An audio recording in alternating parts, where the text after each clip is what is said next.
5 personer blev i eftermiddag varetægtsfængslet efter demonstrationerne i Aarhus i går. 4 af de sigtede blev varetægtsfængslet i 2 uger, mens den sidste person kan se frem til varetægtsfængsling i op til 4 uger. Han er desuden sigtet for ulovligt ophold i Danmark, og voldssigtelserne drejer sig alle om grov vold mod politiet. Velkommen til nyhederne søndag aften, hvor vi kan afsløre, hvordan en radikal islamisk prædikant kommunikerer direkte med danske unge, hvor han blandt andet prædiker, at kidnapning og drab er nødvendige metoder i kampen for profeten Mohammed. At islam må dominere over hele verden, selvom de vantro hører det.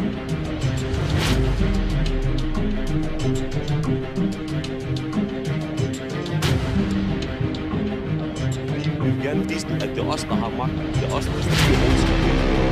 Nu til bandekonflikten, der har kørt på højt blus. Net, mange og bedste, og flere har skarpt lidt i bogen. Bare for at være sikker. Du har til 15 skud.